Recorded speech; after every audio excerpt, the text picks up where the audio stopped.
Okay, my presentation is focused on our point of view regarding the future of renewable energy from the perspective of which are the technological challenges that we must face over the next decades, okay? I'm not expert in wind energy. I use all the energies, but I'm not an expert in sun in particular, okay? Some data about CENER. CENER is the Spanish National Renewable Energy Center. We are located in Pamplona, in the north of Spain, in Navarra. We have 6 research areas, one area for each energy, as you can see in the figure. We have from 22 invest more than 100 million euros. We are more or less 200 technicians and engineers, and we have an annual budget of around 20 million euros. Okay. Wait a moment. Okay. Okay. I would like to introduce I hear all this morning the actual context, but I like to put this figure because it's very graphic. Where we were in the past, where we are going to be in the future, and this future is a near real future. Okay, in the 19th century, we came from an electrification of the society, no? The generation load followed the load. But just now, in the new electricity area, the load follows the generation, no? So this is an important change and an important challenge for the electrical power system.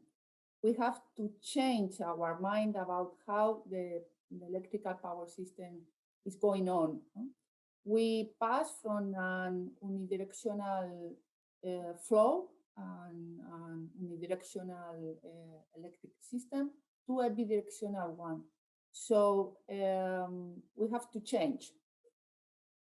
Besides that, we have some targets that we have to complete. And the European Commission and all over the world said that the goal of sustainability is the top priority today. The European Union aspires to be climate neutral by 2050. So this is an important challenge for everyone.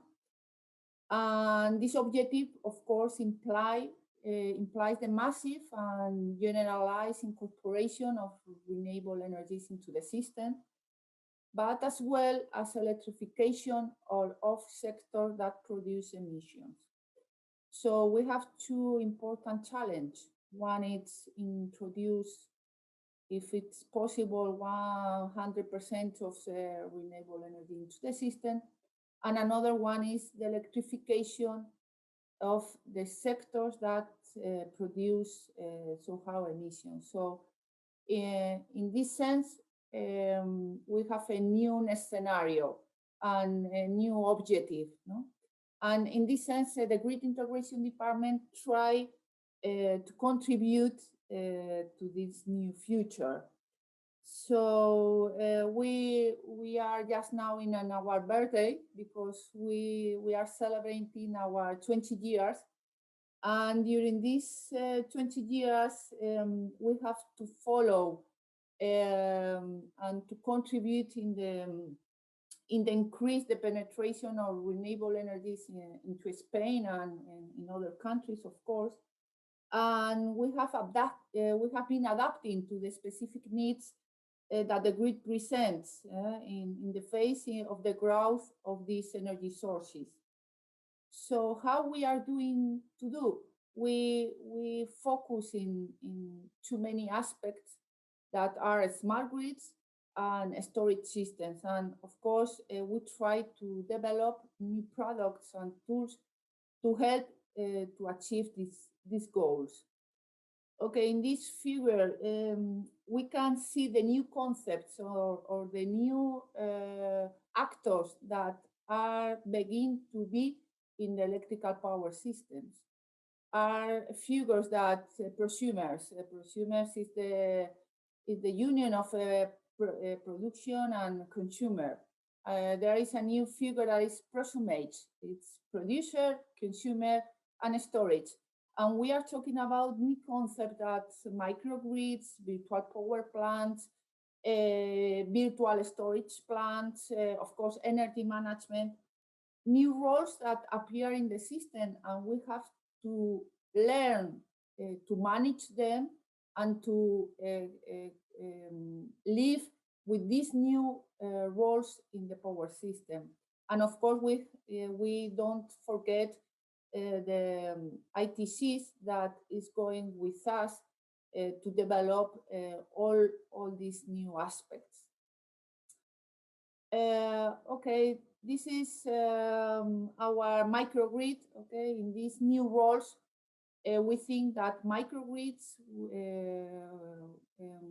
are going to take an important part in the electrical system. This is our Atenea microgrid, and okay, this infrastructure was financed by the government of Navarra and the European Union. And the idea was not only to demonstrate that this concept functions and goes on properly, that is to a test bench to validate and to develop new technologies around these new concepts, okay? So we have different generation sources, as you can see in the figure. There is PV on the roof. It's normal technology. We have a small wind turbine, 20 kilowatts. We have, of course, conventional generation, that's diesel generation and gas micro turbine, because we are thinking that there is a new aspect that we have to consider, is that there is sector coupling. When we developed this microgrid, it was only an idea to mix thermal loads with electrical loads. But today it's a reality. You know, the sector coupling, it's necessary to achieve the objectives. In terms of storage, we have different technologies. The idea was to combine and to see the role of each technology. Not all the storage is for all things that we can need. So we have a PV battery, conventional batteries, 50 kilowatt, 2 hours of storage. We have, of course, a ion lithium battery. We have supercapacitors, because okay, we have to think in power, in energy, but also in power. And we have a flow battery, a vanadium battery of 50 kilowatts 4 hours. The idea is, as I said previously, to know which is the best technology for each application. There is no and storage for everything. And of course, we are giving supply not only for our own loads, but for our real installations. We have supply our own offices, and of course the industrial area, the lining of industrial area. And we have an electrical vehicle, because okay, it's another actor that appears in the electrical power system, and we have to know how to manage this electrical mobility. So some solution and some projects, okay, CENER has participated, I think, in more than 100 projects, and with financial of more than 25 million euros. And I try to show you some of this project that we have participated. The first one is Factory Microgrid.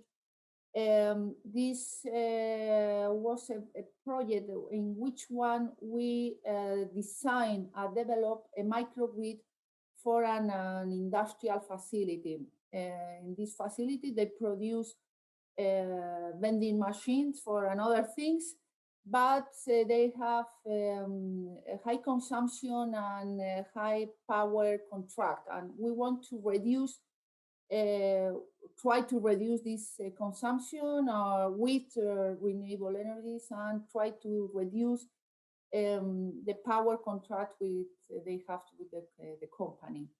So we install a 120 kilowatt wind turbine, as you can see in the photo. This is the real photo of the installation. There was two PV, of course, 100 kilowatts, and there are two types of technologies of storage technologies: a zinc bromo battery that they were developing, and a PV conventional battery. And they have a fleet of electrical vehicles. In particular, they have 6 vehicles. We try to manage and V2 vehicle to grid, okay? And of course, we develop the control system and the EMS, or the energy management system. The result that we obtained was a reduction of energy consumption from the grid. We reduced the power term. Of course, this perhaps it was the most important thing from this application. We managed the fleet of the electrical vehicles. We reduced the CO emissions, and this was to a living lab to prove technologies and so on. Another important project that I think it's going to finish at the end of the year is the storage project. Is added value of storage in distribution systems. In this project, at the beginning, there is some thoughts about the storage, about performance and reliability. When we began this project, there are a lack of experience on real operation of the storage systems, and they are high risk. Okay, the things have changed so much in the last 3 or 5 years, but at the beginning, huge installation of storage in an industrial area was not very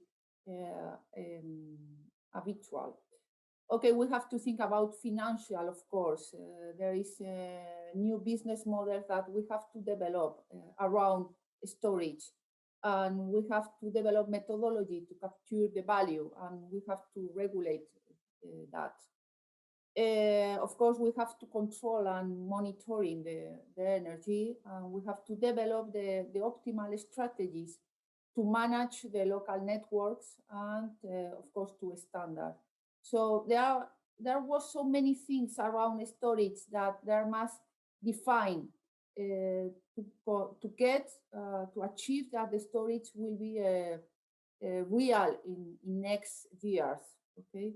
So in this case, you can see here this is an industrial facility. They produce a fridge, and they want to reduce again the power contract to the grid.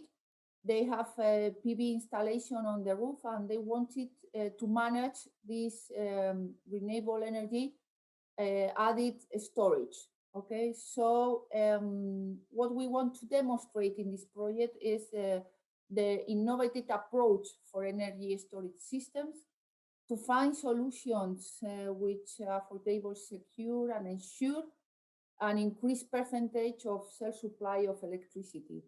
And of course, to accelerate innovation and new business models for the deployment of storage at local level. Monica, we are reaching the end. Yes, okay, so the project was successful. We installed a lithium-ion battery of 200 kilowatts hour, and we achieved a reduction of peak power, okay? Another project that we are involved, and I think it's a new future, is the smart cities, or around smart cities. We are involved in a Stardust project with the city of Pamplona, okay? And here we are again put microgrids in different buildings to manage the energy. So to resume, there's more project that we are involved here. This is an energy management system, and the last one is a portable renewable operation facility. But to resume my presentation is that I think that to achieve the goals of for 2050 of a total decarbonization, it's not only a question of integrate more renewable energy, that it's necessary, of course, but it's a question to manage this energy, to introduce new actors in the electrical power system, like aggregators, prosumers, prosumers, and of course different elements that until today we have not considered.